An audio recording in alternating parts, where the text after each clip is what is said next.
So Jess asked, what did you both have to compromise in your marriage, or what habit did you need to change? Hi, Jess. Jess is my best friend, by the way. Tough one. I want to know yours, Jess. Yeah, seriously. Okay. What if we answered for each other? Would that be easier? So something that I needed from you. Yeah, that I didn't have, but then I came around to compromising and changing. Okay. I'm very emotional. I'm very emotionally sensitive. Brandon he's actually emotionally sensitive too in his own way, but he's definitely more he operates more logically. And for me, if I'm angry about something or hurt or sad about something, I need Brandon to meet me in my hurt, acknowledge that, and then offer solutions. Because his normal mode of operating would be, don't whine, don't complain, don't sulk in your misery. Like, how are we gonna fix this problem? And that would make us, it would actually start a whole new fight that was unrelated to what the original issue was, because I felt like I wasn't being heard.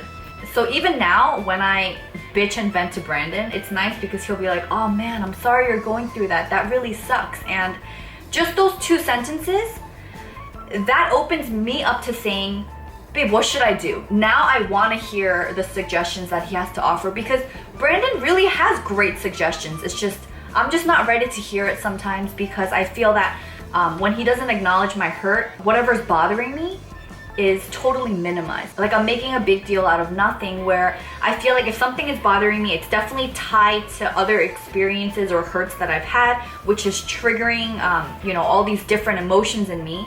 But obviously I'm not voicing every single thing to Brandon. So for him, if he's removed from that, it's easy for him to think that it's not that big of a deal, let's move on. This must have been the biggest issue that we've had. And this is just about effective communication. Because at the end of the day, when I think about you, Jen basically, when she gets upset or feels slighted or hurt in any situation, her natural mode is to completely shut down and not talk. Even though every other type of communication, body language and aura and facial expression, says that there's a problem and she's angry or upset. I ask her, I'm like, hey, what's wrong? What's going on? And I just try to pry, and of course the answer is nothing. Nothing's wrong. For me, being someone that is attuned for the most part to being able to sense those things, because it doesn't come as naturally to some people, which is totally normal. To see all that and to hear it, for me, it's like, holy crap, she's lying to me. Oh yeah, and then he feels attacked because I'm lying. But for me, it's like, how dare you lie to me? It's not even worth sharing, because you're gonna tell me to like get over it, or you're gonna start telling me what to do, and so I don't want to share it, and I do shut down. Yeah. But I didn't realize that that's how it comes off, where... Yeah, and then I get upset, and then I just don't want to talk to her. Yeah, and then it's like, he's not even trying to fix this. He doesn't even care. See? It's a good thing I didn't share. It's such a vicious cycle. It really is. And it's very helpful that we're actually talking about it out loud, because I know Brandon is really, he's big on his character, his beliefs and principles. And anytime that I doubt that or make false accusations, I know it bugs him to the core. Oh, yeah, then it just becomes a standoff. I mean, we've gone a couple days without really talking to each other or acknowledging each other. The first year of marriage sucked. That was the worst. It sucked. It was just what we talked about right now, but like every day for like a year.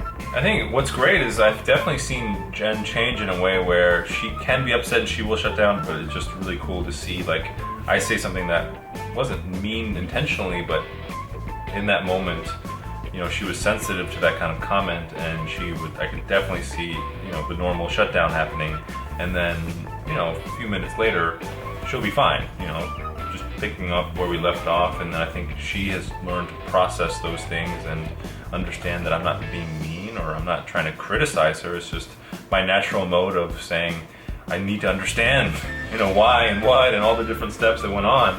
This reminds me of, I don't know if it's a sermon that we watched, but it was like, this is the men's brain. And there's like a shoebox here, and everything is like neatly compartmentalized. And then it's like, this is the women's brain. And then there are like wires, like 20 different wires all crossing paths. So it's like, he thinks we're fighting about this one issue, but then for me, it's like, this reminds me of this, which reminds me of this. And I can't believe we're talking about this. And it's just all these things, and I don't voice it. And so it's so hard for you to understand, right? Yeah. It's tough. Even now, I still yeah. don't. Yeah. And for me, I'm not very good at explaining things. That's something that I struggle with personally. Like, I feel like I can't get my emotions or facts, you know. To be fair, she's great with recounting her experiences.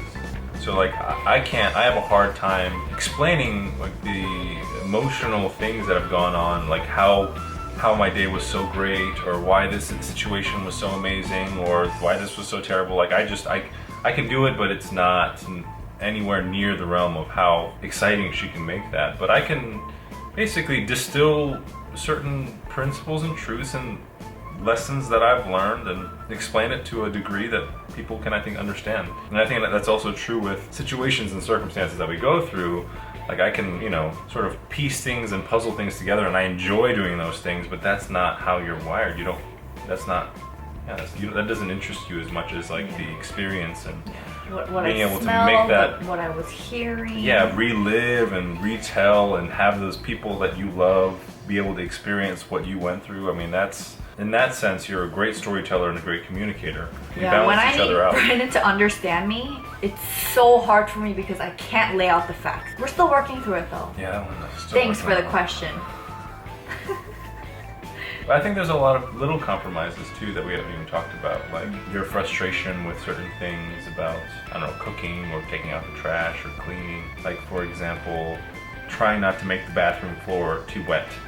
That really bugs you, and I've really tried not to get, and even if I get the bathroom floor really wet, I'll try to wipe it down at times. Oh, I didn't know that. Yeah. I didn't know you took the time to wipe it down. Like for me, because I've learned the system of GTD, getting things done, it's a book, but it's basically, it removes any excuse for not knowing that something needs to happen. Like in your mind, when you have something that you want to do, or there's a commitment or something that needs to be done, there's a foolproof way, a bulletproof way of capturing it and putting it in your system, so that like you forgetting something is not ever an excuse, right? There's a way to capture it in a way that, you know, it's like, if you forget it, shoot, you forgot it, you didn't check your system.